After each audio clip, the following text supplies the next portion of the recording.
Hello বন্ধুরা, আসসালামু আলাইকুম। কেমন আছেন সবাই? আশা করি সবাই ভালো আছেন।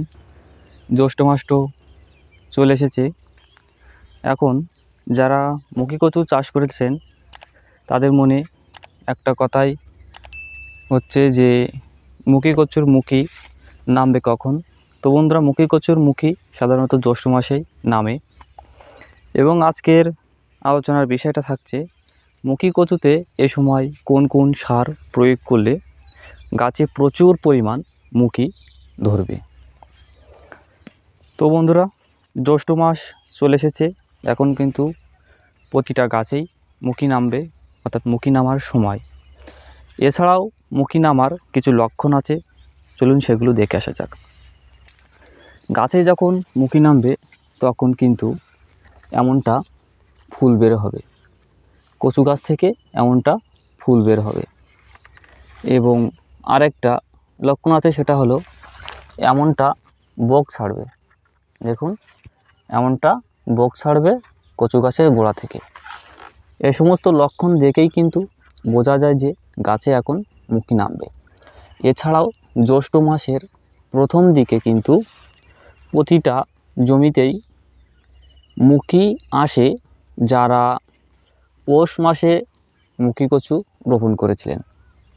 তাদের জমিতে কিন্তু পয়লা জ্যৈষ্ঠতেই কিন্তু মুখী নামা শুরু হয়ে যাবে। তাই এই সময়টা খুব যত্ন সহকারে কচু গাছের পরিচর্যা করতে হবে। এই সময়টা যদি সঠিক পরিচর্যা, সঠিক সার, সঠিক সেচ দেওয়া যায় তাহলে কিন্তু মুখী কচুর ফলন অধিক মাত্রায় বাড়ানো সম্ভব।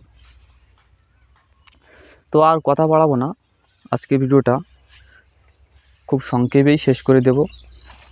যদিও প্রায় 1 থেকে 2 মাস পর আজ আবারও আপনাদের মাঝে একটা ভিডিও বা একটা তথ্য নিয়ে হাজির হলাম। তো বেশিক্ষণ সময় দিতে পারছি না, খুব অল্পের মধ্যেই আজকে ভিডিওটা ছেড়ে দেব। তো এমন লক্ষণ দেখার পরে কি কি সার প্রয়োগ করবেন?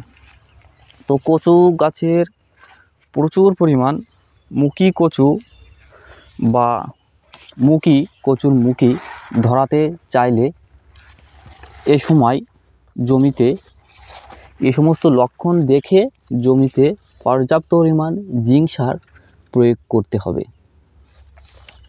আপনারা প্রতি 12% জমিতে জিঙ্ক প্রয়োগ করবেন 2 থেকে 3 কেজি।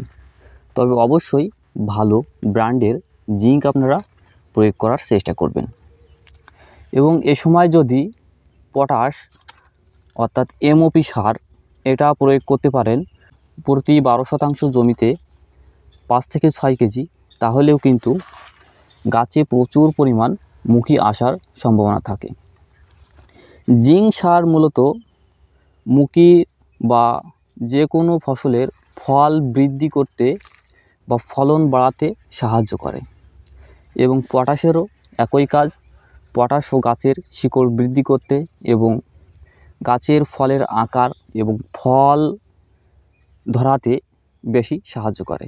এজন্য এ সময় পর্যাপ্ত পরিমাণ জিঙ্ক এবং পটাশ বা এমওপি সার প্রয়োগ করতে হবে। তবে এ দুটো সারের সাথে অবশ্যই ইউরিয়া সার কিন্তু মেশাতে হবে পর্যাপ্ত পরিমাণ। এবং এ সময় অবশ্যই জমিতে সেচ দিতে হবে।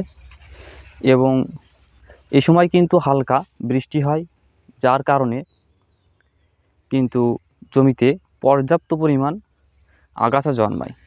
তবে খেয়াল করে আগাছাও পরিষ্কার করতে হবে। কোনোভাবেই জমিতে এমন লক্ষণ দেখা দেওয়া যাবে না। এই যে লক্ষণ, এটা কিন্তু অতিরিক্ত খরার কারণে বা সেচ দিতে দেরি হওয়ার কারণে এমনটা হয়। এমনটা হলে কিন্তু গাছে মুখীর সংখ্যা কমে যাবে। তাই অবশ্যই সপ্তাহে 2 থেকে 3 দিন অবশ্যই সেচ দিতে হবে। তো বন্ধুরা, এই 2 থেকে 3টা পরিচর্যা করলে আশা করা যায় আপনাদের মুখী কচুর ফলন অধিক মাত্রায় বাড়বে। প্রিয় বন্ধুরা, এই ছিল মূলত আজকের ভিডিও। আজকের ভিডিও থেকে যদি এক মুহূর্তের জন্য উপকৃত হন তাহলে অবশ্যই একটি লাইক দিবেন। এবং আগামী ভিডিওতে আলোচনা করা হবে মুখে কচু বা কচুর মুখী কোন কোন সার প্রয়োগ করলে খুব দ্রুত বড় হবে সে বিষয়ে। তাই অবশ্যই আগামী ভিডিও পাওয়ার জন্য চ্যানেলটি সাবস্ক্রাইব করে পাশে থাকা বেল আইকনটি বাজিয়ে দিন। এবং আজকের ভিডিও সম্পর্কে যদি কোনো প্রশ্ন বা মতামত থেকে থাকে তাহলে অবশ্যই কমেন্ট বক্সে কমেন্ট করে জানাবেন। ধন্যবাদ এতক্ষণ দেখার জন্য।